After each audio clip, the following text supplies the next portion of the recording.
The actions of JPL were quite telling in the weeks afterwards. They sat there for 2 weeks. From the shape of the rock, it's quite obvious that it's a manufactured object or some piece of machinery. Welcome to the continuing series of the award-winning Mars documentary titled Blue Planet Red. There's more to Mars than you might think. Water, life, pyramids, UFOs, cataclysm. Watch the film online at blueplanetred.net. Today I'm speaking with Geoff Cruickshank, a security consultant, engineer, and researcher based in Darwin in the Northern Territory of Australia. Mr. Cruickshank earned his bachelor's degree in information technology from the Charles Darwin University in 2011, winning the School of Engineers Award for outstanding academic achievement along the way. He holds certificates in hydrocarbon process plant operations, security and risk management, and diesel mechanics. He's a member of the Institute of Electrical and Electronics Engineers and worked as a mission support specialist with Boeing at a high-security defense facility in Darwin. There, he received a Defense Merit Award for his discovery of a serious programmable logic controller coding error, during which the facility was running on standby generators, thus averting high-level mission capability loss. More recently, Mr. Cruickshank has been working as an operations technician for liquefied natural gas companies ConocoPhillips and Santos Limited. Fuel production of liquefied natural gas on Mars is the focus of his research thesis, a concept that was validated by being selected at an innovation symposium for further study by the Chief Technology Officer of ConocoPhillips in 2019. Throughout his career, he has worked in the war-torn country of East Timor, in large cargo ship engine rooms in Singapore, in the oil fields of Alaska, and also with indigenous communities in outback Australia. Since 2012, Mr. Cruickshank has also worked as an industrial automation and security consultant, having earned a security clearance from the Australian Government Security Construction and Equipment Committee.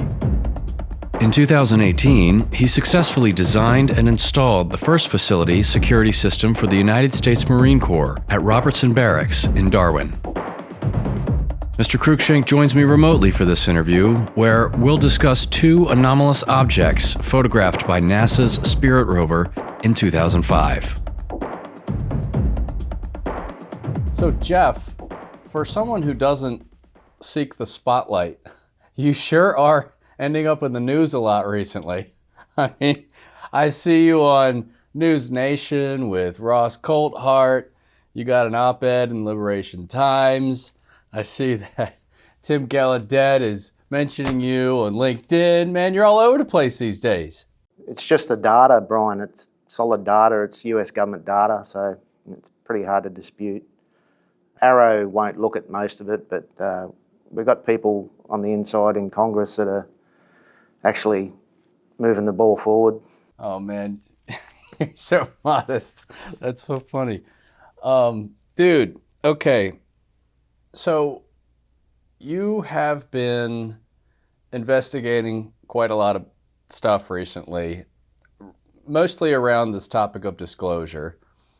What brings us here today is your analysis of one particular rover image from one of the Mars rovers that was taken, I don't know what, almost 20 years ago at this point. It's taken by NASA's Spirit rover and originally photographed on June 27, 2005. And what this image shows is not unlike most other rover images, just mostly a boring, desolate, rocky landscape on Mars. But there are 2 particular rocks that caught a lot of people's eye, including yours. These 2 rocks, they're located about 10 meters away from the rover. They're not too far away. We can get a decent look at them. They're maybe about 1 foot to 1.5 feet large, rough measurement. These photos that NASA provides more or less are what we would consider these days to be low resolution. So unfortunately, we have to zoom in to really get a good look at some of these particular rocks amongst everything on the landscape. But unfortunately, what happens is that these objects, these rocks, become quite pixelated.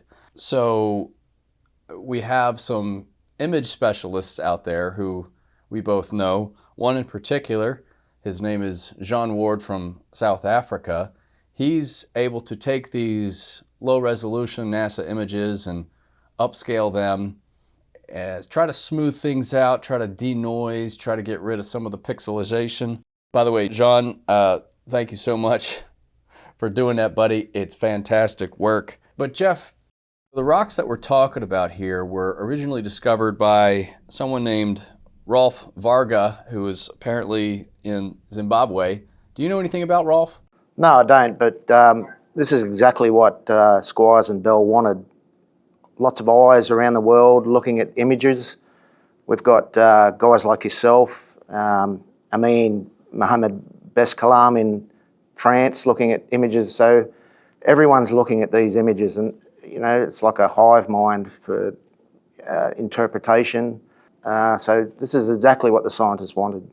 The way that the scientists had set up the feed, Steve Squyres and Jim Bell, they wanted to share these images with the world straight away, as quick as possible, without embargo. So they set up the feed. As soon as the images were decoded from JPL, they were automatically uploaded to the internet. So that caused a problem when this image came through on the 28th of June 2005. It propagated throughout the internet and there was nothing they could do. It's quite obvious that it's a manufactured object, pretty cut and dried. From the shape of the rock, it looks like some piece of machinery. Well, it's very hard to describe. A lot of people call it a wrench, like a set of Stilson wrenches. But the actions of the JPL on 27th of June 2005 were quite telling in the weeks afterwards. They sat there for 2 weeks and only moved probably 1 or 2 metres. So on the 14th day, they started taking more photos in different wavelengths. The pan cams on the Spirit rovers were they had a set of 8 filters. They could take photos in the range between 400 to 1,000 nanometers. So you can, the software that NASA's got, you can manipulate the different wavelengths and look at different features, because minerals in the rocks reflect light at different wavelengths, and you can determine the composition of those minerals on the surface by just examining how they react to different wavelengths of light. You found something, a tool online, something called the NASA Analyst notebook. Were you previously familiar with this tool? Well, actually, I didn't find it, Brian. The NASA planetary data science people actually pointed me in that direction and gave me a login to that software. Anyone can log in, and gave me a basic rundown on how to use it. Not only were you interested in this image, but you started contacting NASA scientists looking for more information, and they pointed you in the direction of this Analyst notebook tool. Can you describe for us what this Analyst notebook tool allows a user to do? Analyst notebook is actually quite common in the intelligence community. You can analyse data, voice, traffic, anything, imagery, and it's quite a complex tool. NASA's got their own version of it with for planetary data. What brought me to contact NASA was Jim Bell, who was in charge of the panoramic cameras. He wrote a book in 2006 called Postcards from Mars. In that book, on page 106, there was a map that showed the traverse of the Spirit rover between the solar days, which they call sols, from about 500 to solar day 580. Now, the traverse map of that in that book showed some anomalies around Sol 527 when that original image was found. And I actually looked into the data further along in the preceding days and found another image of that same rock. at solid A 540 and solid A 541. So that didn't line up with the map in the book. So I reached out to Dr. Jim Bell, who published the book. He's still associated with NASA, and asked if he could explain the discrepancy. And that's how the geoscience node at Washington University that looks at the planetary data science contacted me and showed me how to use Analyst Notebook. Got it. And while you were using the Analyst Notebook, you kept coming back into it. You kept looking for more images, but you ultimately discovered something about the rover's journey related to this particular location. What I find so fascinating is that as you were digging into this Analyst Notebook tool, you discovered that this rover just sat parked there more or less, and maybe it only moved a couple of meters, basically analyzing these rocks, because they were, one could speculate, quite fascinating to those people down at JPL, which strikes me as odd, because if they were just a bunch of boring rocks, they would have taken the photo and kept moving. But no, they stayed there for up to 14 days. That was what was anomalous with the map on postcard from Mars, and the response I got back from the planetary data science people was that the map was inaccurate because it was published in 2006, which was only a year later. But you have to put yourself in the scientist's shoes, Brian. You know, they didn't fall off the melon cart yesterday. They knew what happened to Levin. They knew what happened to the Allen meteorite people. They were vilified academically. And you know, when your job is dependent on tenures and, you know, academic publications, that's a career-ending move if you just publish, you know, that there's a different form of life on Mars. So I believe that's, you know, perhaps NASA management were wondering what to do in that 2-week period. Must have been very soul-destroying for a scientist to make one of the greatest discoveries in human history, only to be told by NASA management that, yeah, we can't announce this yet. What I found so curious was that the rover sat there for 2 weeks, essentially taking additional photographs. And not only did they take just regular photographs, but they took additional photographs using different wavelengths, different settings on the camera. Can you explain more about that? And I got the impression that they don't always do that, that this is something like a special extra couple of photos that they took? They sat there and decided what to do. They took you know, a multitude of more images on both pan cams, left and right, different wavelengths. Can you tell us what the importance is of taking a photograph with different wavelengths?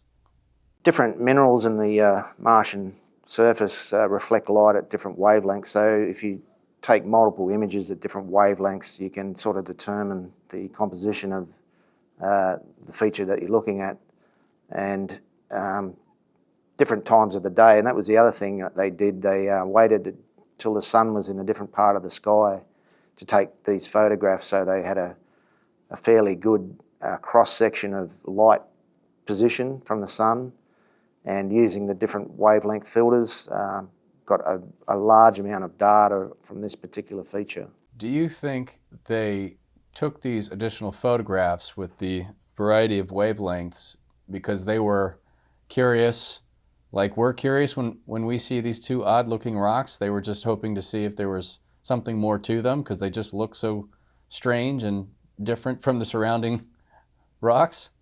Yeah, that's correct. I think they knew eventually this had come to light, so they took all the data they could, perhaps hoping that someone like you and me stumbled across it 20 years later, which is exactly what's happened.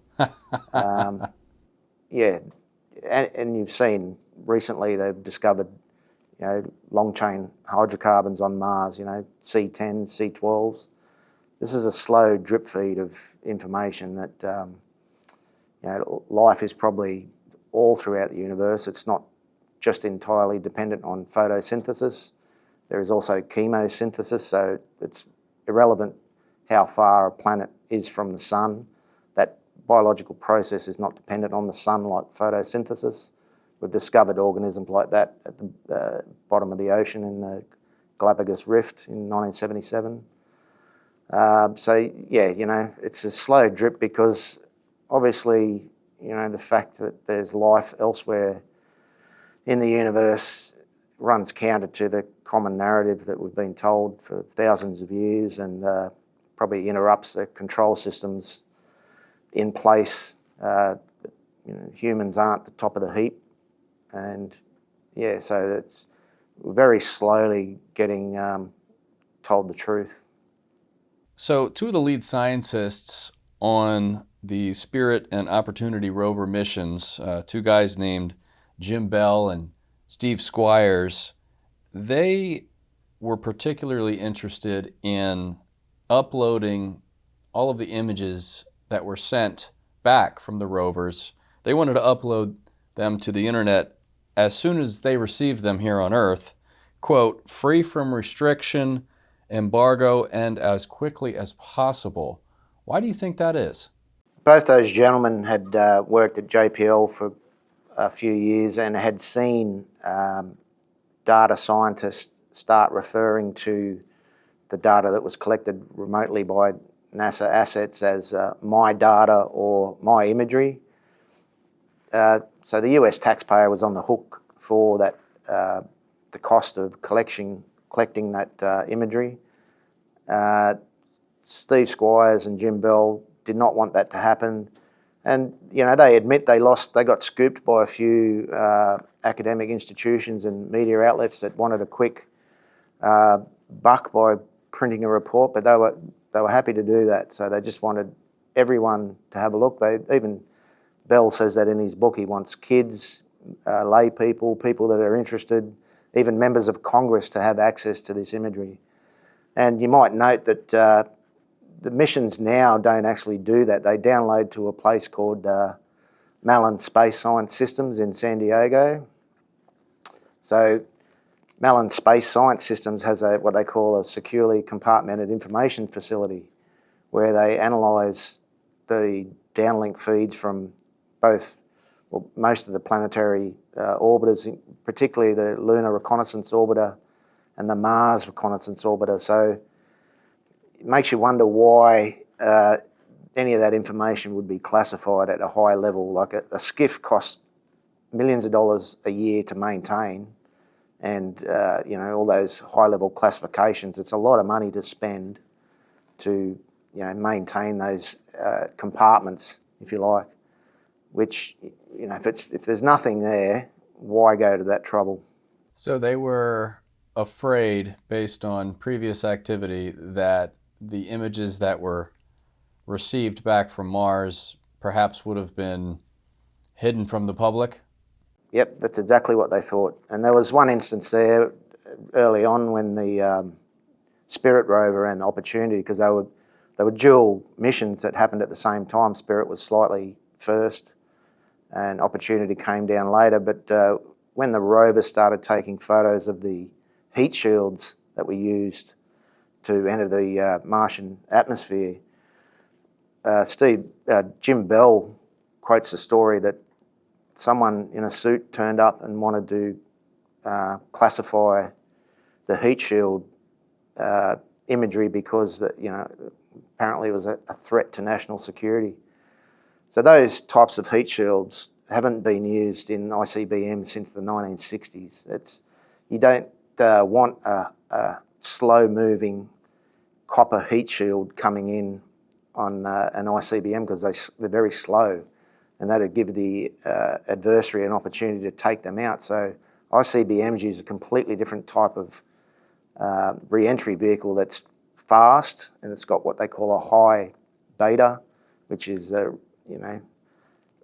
low resistance to re-entry, and that's the argument that heat shields that Spirit and Opportunity had were a threat to national security is stretching the bounds of reality, in my opinion. Geoff, in general, one of the common criticisms that I'll hear from people online, skeptics mainly, when presenting images of what independent researchers like yourself would identify as a possible anomalous object, a possible artifact, more or less. One of the common criticisms I hear is that, well, you know, this is coming from an independent researcher. If this was something of importance, then NASA would tell us. But in my experience, it doesn't seem like NASA is interested in doing anything other than just simply publishing these photos. They don't really offer any analysis or commentary. You've got to qualify that a little bit. I bet the scientists really want to get this word out, but there are very, very powerful forces in particularly your government that do not want this information to come out. And again, it's that we're not the top of the heap control mechanism, that they're scared of losing control, and how that the Abrahamic religions are going to handle this sort of information is another thing that's on a lot of people's minds. So I think the scientists really want to get it out there, but there's political implications of doing so. So that's where the bottleneck is. Do you think there's this unspoken rule that if there's going to be a big deal made about any of these rocks, then we're just going to let the public handle this? Well, it's worked so far. We're talking about an image that first got uploaded 20 years ago, so if they just don't mention it, it's only people like yourself that actually promote this sort of research. And it's not data that I've come up with myself, it's NASA's own data. And they're quite happy for anyone to use their tools to analyse the imagery. So then let's ask this a different way. If someone were to come up to you, Geoff, and say, well, what makes you qualified to look at these anomalous objects on Mars and identify them as possible artifacts? Well, I'd have to refer them to the Intelligence Services Act of 2001, where I can't tell you what I was trained to do by the Australian government. That's an act of parliament. That's all I can say. So they don't know what qualifications I've got, and I've got a bachelor's degree in information technology, so I do know about data feeds and that type of stuff. So the fact that I don't have a PhD or a tenured position at a university is kind of irrelevant, and possibly that would be a threat to any tenured professors or academics that haven't found this information, or there's possibly academic jealousy. Geoff, do you think that there's any one person on Earth who's quote-unquote qualified to be identifying what an ancient Martian artifact might look like? Obviously, it is worthy of further investigation, and why NASA didn't do that and JPL didn't do that, I think they just wanted to stay the hell away from it, and it was quite obvious from the imagery what they were looking at. They didn't want to poke the bear and get any more data, so at least they know exactly where to look next time on a manned Mars mission. Is it safe to say that we can trust our common sense when we see something that just doesn't look right? Yeah, that's the big point, is you've got to do your own research and form your own opinions. You can't just wait for people to tell you what to think. There's free access, doesn't cost anything, just need to get online, spend some time, do your own research and come up with your own conclusions. The two rocks here in question that we're looking at, one of them, some people describe it as a tool or a wrench or something like that. The one next to it I describe as a container that maybe fell over on its side. What I find so interesting, it's got this really interesting circular hole on its side or on the top, depending on how you're looking at it. I just don't know if nature produces rocks that look like that. So to the untrained eye, it just looks like these things stand out from the rest. And I guess that's why you took a look at these and why NASA sat there for 14 days. Yeah, that's the common thing of pareidolia. It's just human brains looking for imagery that they can recognise as common objects. But JPL scientists must have suffered pareidolia for 14 days to sit there and just take photos of this object. So that argument goes out the window. So Geoff, you're among many out there who are doing this research independently, looking at NASA images and trying to find anomalies. Who are some of the most notable ones that you've been keeping your eye on? Apart from yourself, there's a guy on LinkedIn named Amin Mohamed Beklassam. He's in France. He's quite prolific in his investigations in some of the imagery that comes through and shares it quite openly with everyone, and that's where I get a lot of interesting input from. As you know, Jean Ward in South Africa. So it's a worldwide, global thing, and it's the human hive mind all working together to get to the bottom of this. The one question is there life elsewhere in the universe? And if we find it on Mars, we find it everywhere, basically. Yeah, that's how you and I synced up originally, was on LinkedIn, which is kind of a great place to be. It's one of the lesser known social media platforms, but yeah, Amin's on there. But you're right, this is worldwide. I mean, you're in Australia, Jean Ward in South Africa, Amin in France, there's Rami Bar-Alan in Israel, we have Michael Craig in England, we've got Gary Legier in Colorado, and I'm sure there's plenty others out there, but they're all doing the hard work. I mean, credit goes to you guys for really putting in the hours, taking a look through these images, through the data, and just doing all the reporting that many of us feel like NASA should be doing themselves, but simply doesn't want to. So, thanks guys. Thank you. Geoff, let's pivot to something else here. You work in the liquid natural gas industry currently, is that correct? Yeah, that's right, Brian. I liquefied the field gas from offshore oil fields and turned it into a liquid because it's easier to transport. It shrinks 600 times when you go from the gas phase to liquid phase. And it's at atmospheric pressure as well, so that gets shipped across to Japan and other customers around the world. Describe for me how you think the liquefied natural gas process could help generate some fuel for us on Mars.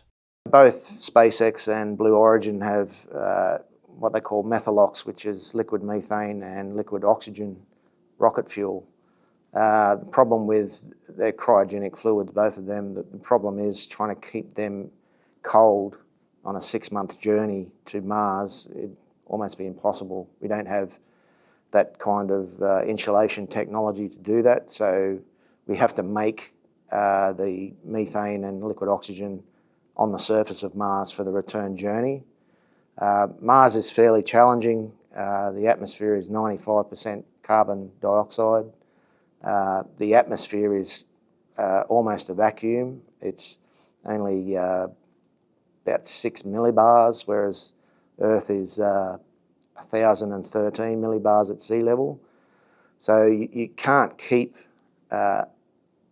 liquids in their liquid form because there's no pressure to keep them as a liquid. So it's going to be very challenging to produce liquefied methane and liquefied oxygen on the surface of Mars, but there are major oil and gas companies looking into it. I made a proposition to ConocoPhillips in 2019 to look at producing LNG on the Martian surface, and it got selected for further research by the Chief Technology Officer at the time, Greg Lavelle.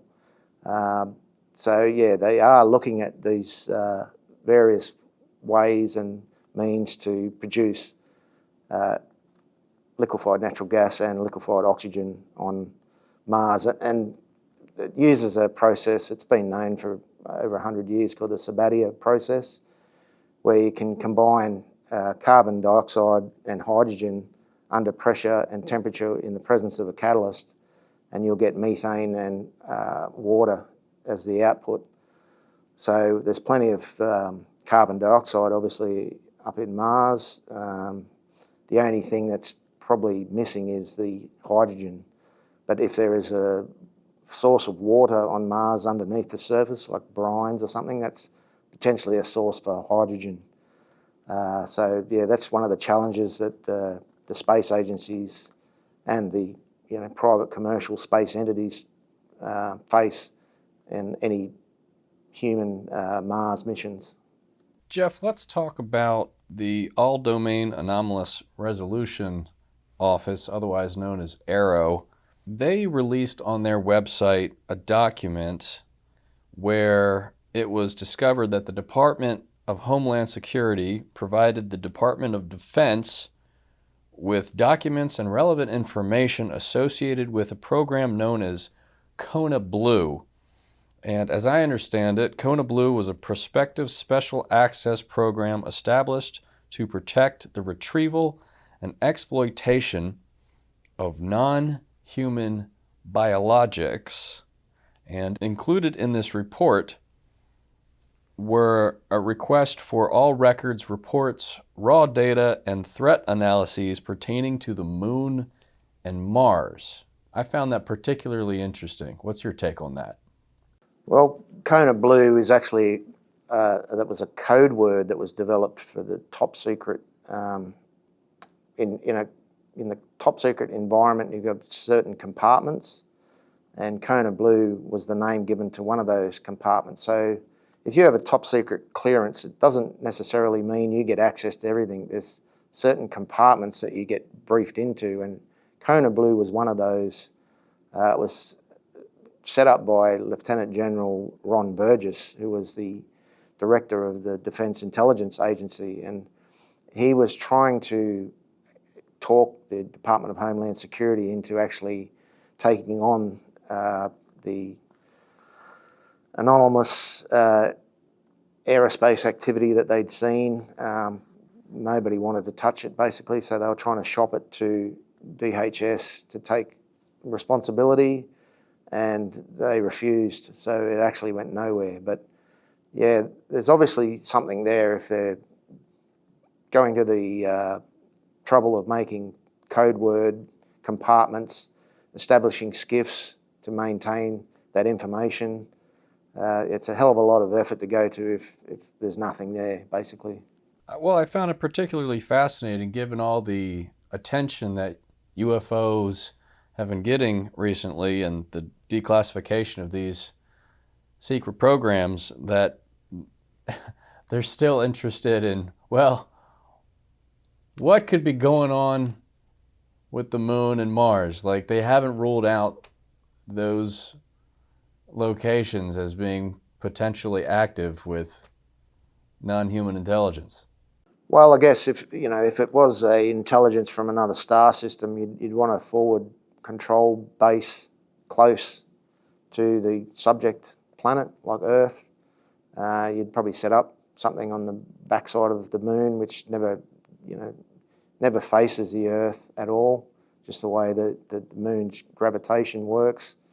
And so, yeah, there'd be a sort of a forward command post there. I guess their biggest query is, what is the intent? When adversary does reconnaissance like that, it's not usually good. It's usually the initial preparation of the battlefield. And there's a lot of talk lately about this being a threat.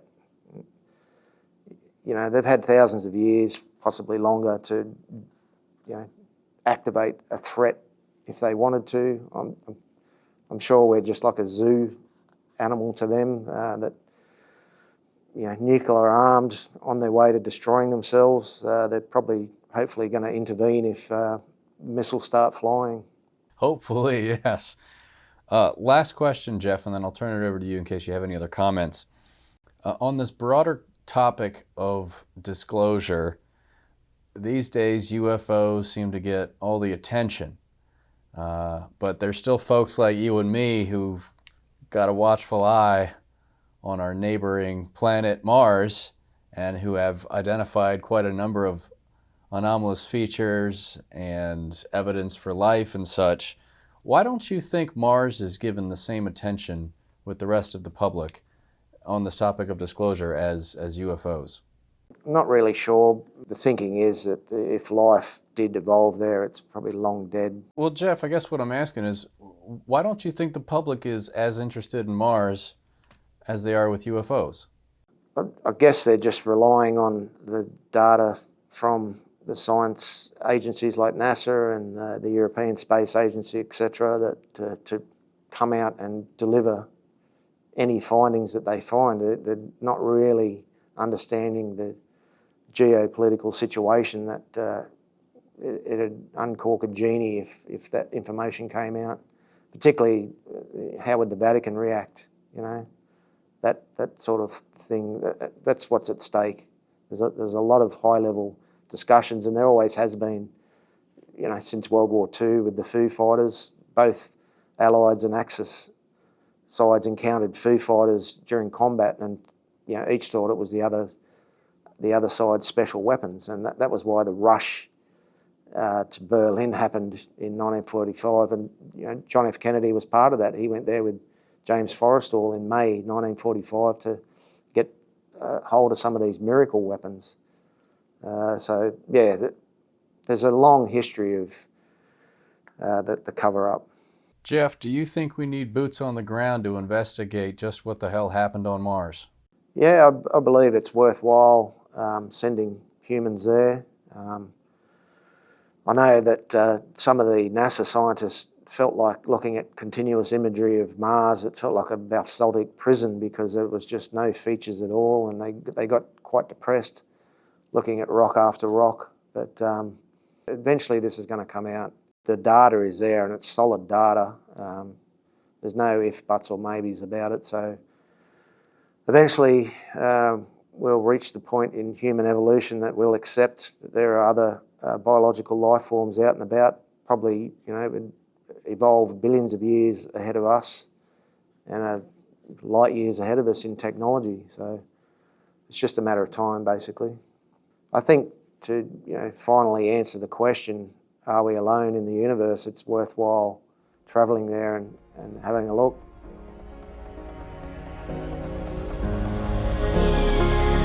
This is the continuing series of Blue Planet Red, an award-winning documentary film on the history, evidence for life, and catastrophes that contributed to the death of Mars. The documentary includes interviews with NASA's lead astrobiologist, university professors, aerospace industry scientists, and independent researchers. If Mars was like Earth in the distant past, could there still be life there now? What happened to it? And what turned a blue planet red?